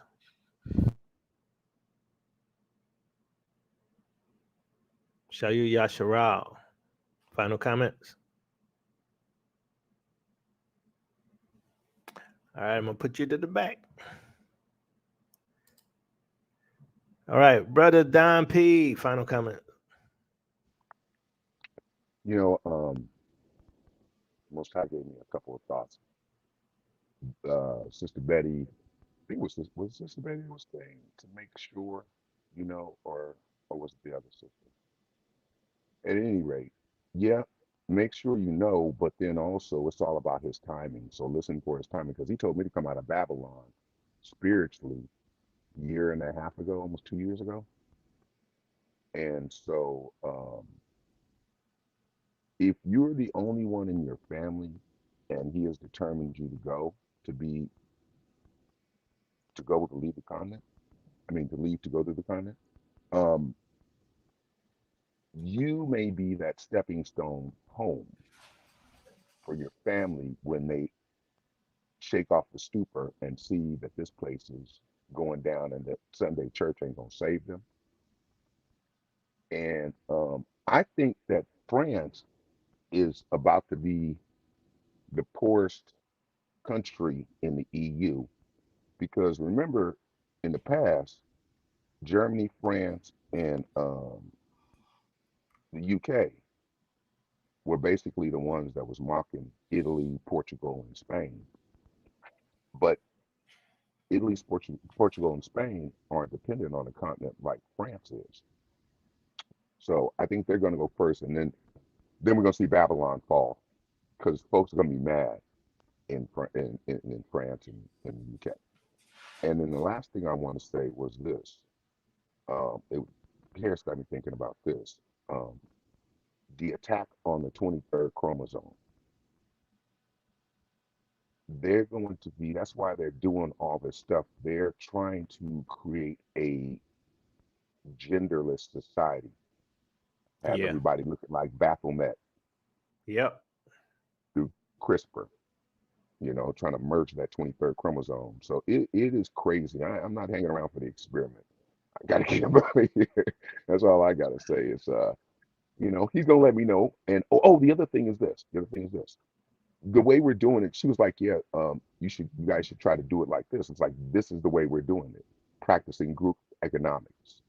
So we're going to buy, and the fellas are already working on it, buying a large plot of land, like we're getting like, I think 100 acres. And then laying down the infrastructure and working everything out from there, solar farms, all that stuff. And On the see, I know, continent? yeah, You talking about on the and I know continent? you guys are brilliant too. Yeah, on the continent, Okay. yeah, and you guys are brilliant too. You and your brother, Teo, and brother Karis, man, that's y'all got to put your minds together and start building out that community. And also, hey, we all one big happy family because I see everyone crossing over to the various different platforms and ministries. So, if you know about folk, and those platforms attached to it and the folks attached to it. So anyway, I parked there, man. Thank you for having me on. All right, thanks, Brother Don. Brother Betzel, final comments? Yes, sir. Thank you. Yeah, I just wanted to say, I was telling Brother Karras on his show the other day that I think it was the Monday before last, I had this dream, and so the type of work that I've been involved in and everything, where it's about security, and in this dream I was in one of those places that you can't take your phone in, and you definitely better not be caught taking pictures, right?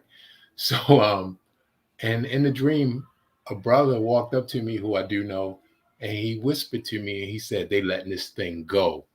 That's what he said to me in the dream. And I wanted to talk to him some more. And what I understood from while I was in the dream, I wanted to talk to him some more because I understood that he was evidently in some meetings where it was told that they're basically letting it go, the security of the country. And so he then cut me off, like he couldn't say anymore. Then we went inside of like a tractor, big tractor trailer truck, and they were taking pictures of us. And then when I got outside of the tractor trailer, they were allowing people to go into the buildings where it's, where you can't take your phone. You're probably familiar with it. And they were allowing them to go in and taking pictures like it's all over with. So these are like pictures they're taking like for memory. It was like it was saying it was over. And so I just take that as, confirmation on the things that we're talking about. I think they're letting us, they already let it go. They already let it go. The security is done. And so our people, are not really all waking up, but like us, we're sounding the alarm.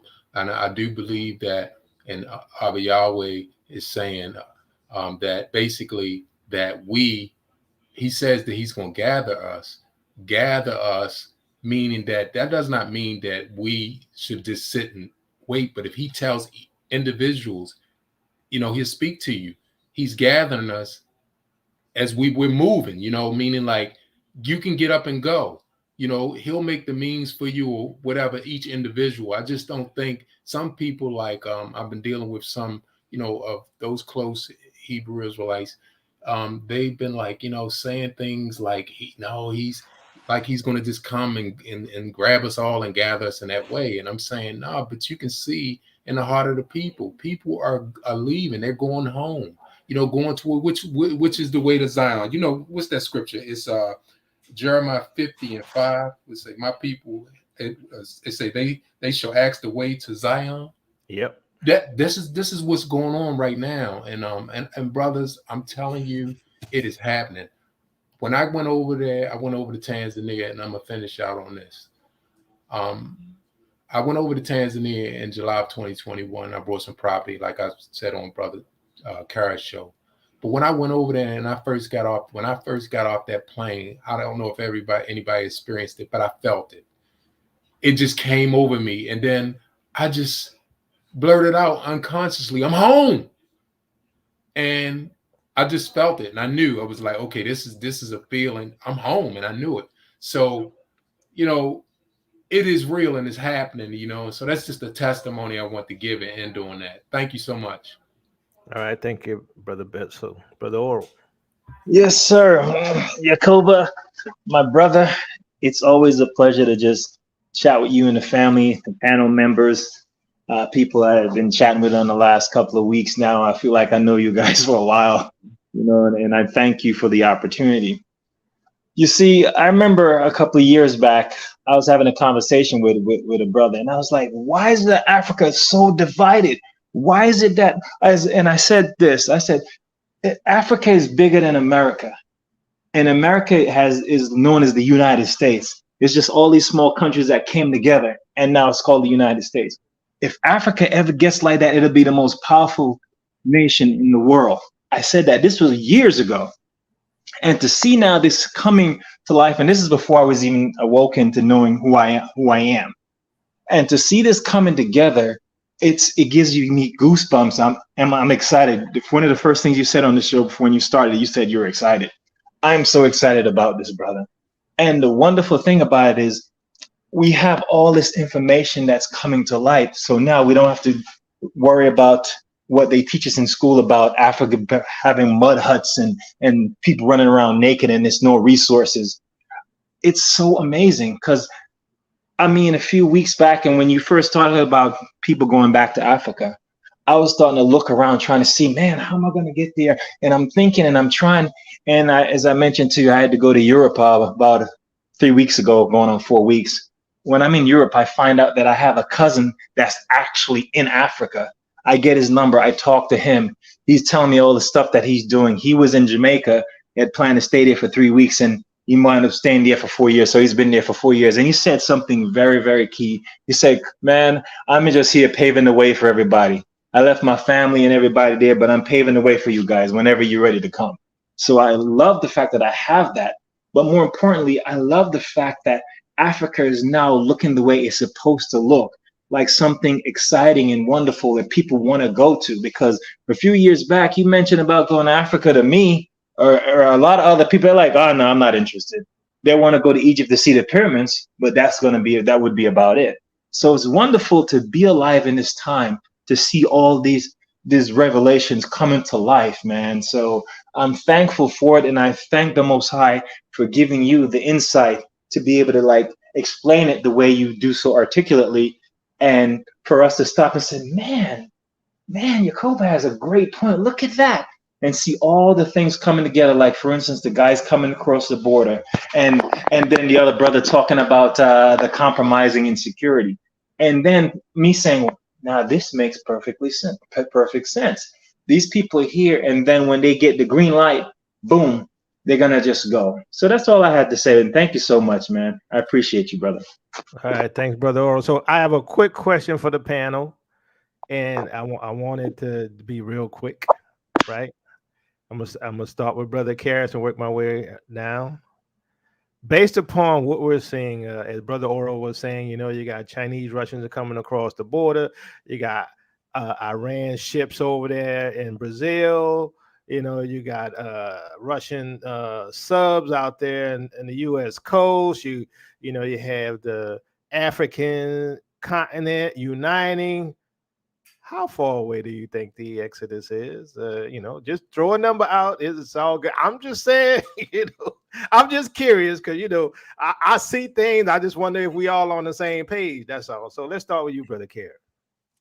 Okay. I'm not trying to do this to alarm people, but all right. I still kind of hold up with my time frame that I mentioned earlier, right? And I still have about late April, May. Is that when people will start leaving? This year? This year. Late April, May. I can't disagree with it. Man, that's pretty close, Brother Karras. And the reason I say when people start leaving is that there's people that's going to leave. And to be honest, I believe it'll probably be more of them leaving than us leaving. And then we'll start to leave based off of them leaving. Do you get what I'm saying? I get it. Because now think about what is more than likely a scenario with all of these bombings happening. What do you think it does? It won't impact the supply chain for at least a couple of weeks. Right? There's rails and these issues with the rails. Well, what do you think is happening now? Now trains have not been able to go the way that they need to. And remember, they had a trucking shortage, just last year. And now things are going on the rail. And now you have issues with rails. So now the whole thing with transportation and those goods with supply chains with transportation, I believe you'll start to see what will end up happening is the dollar will more than likely slide because that's what people are putting their hope and their faith and their trust in, not the government. They put their trust in the dollar. And that's when people will say, well, we need to leave before this value gets completely or this dollar gets completely devalued, right? Because how can you leave if a plane ticket that was once, maybe $600-700 then becomes $10,000? That's what will start being in people's minds. And if that's going to be it for a plane ticket, what is it going to look like for a loaf of bread? You see what I'm saying? Remember, I believe that that's the cue. When you see them all up and going,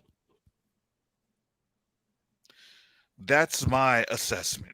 I'm still sticking with it. And that's what we see in Jeremiah 50, right? That they start to go back to their homeland. Fast Nickel, what's your thoughts? Make it quick.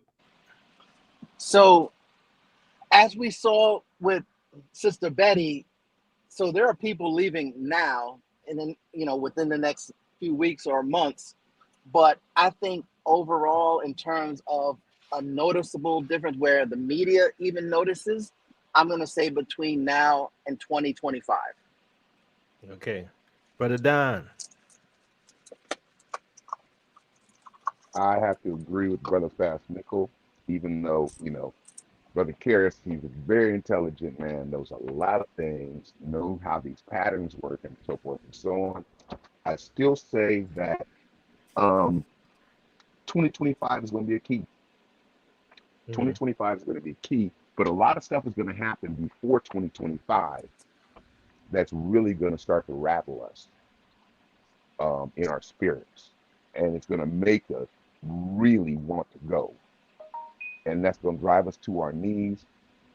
For those, I still need more money, but we all do. For those of yeah, for those of us who have it in our hearts to go, we know we need to go, we want to go, we're desirous to go, we want to be obedient to what's been said to us, and so I think he's going to make that space. But we're going to have the hard heads, and they're going to be the ones that's going to get lost in the flames. Oh yeah. Yeah. So yeah, I think there's going to be a lot going on because you got the election in 2024. Yeah. And so yeah, yeah, that's why I'm like going. We're like going. We got to get out of here before 2024. So anyway, All right, but yeah, I think 2025 is significant. All right, thanks, Brother Don. Brother Bessel. Yes, sir. I would say that by the next Passover, by 2024, I think it's going to happen either before that or not past that time. We're looking at everything that's going on, and I can't see how it's going to be able to stay up. Yeah.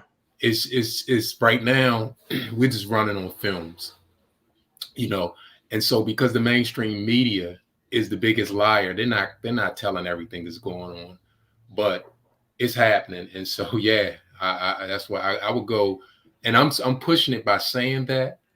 I'm pushing it because I'm thinking, within months, but I'm saying no later because I'm saying you got hard-headed people just straggling. I would say by this is my own opinion, by the next Passover, I would say, okay, it's probably going to be pretty much done if not before that. All right, Brother Orr. Yes, I'm still gonna stick to my original prediction. I'm still gonna say end of this year, but during this time, especially around after Passover or during Passover, the summer, it's gonna be rough here. We're gonna see noticeable difference in things. Of course, we already see it in the climate. I mean, I'm in Florida here, and it's like summer right now. Brother Karras can attest to that.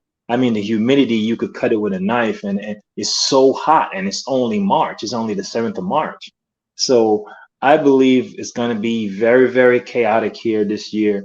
And I think towards the end of the year, it's going to be before the end of the end of the year, people are going to be leaving, as Kara said. I do agree with him on that. But towards the end, I think we're probably going to be out of here by then. I mean, I agree with you all because based upon what I see, there's going to be this intensity of persecution, which we see happening against us. But we're also going to see the lack of food, right? The lack of supplies and goods and medicines because our issue with China, Also because of the many derailed trains, right? And so you're going to have issues too with the dollar collapsing. I think that's going to happen, and a lot of people are going to be stressed, right? And people are going to once again be getting kicked out of their homes because they're not going to have any jobs, because there's not going to be much commerce going on, because the system going to slowly implode. So those who have money are going to leave first. Those who are able to, they're going to leave first, and that may be this year going into next.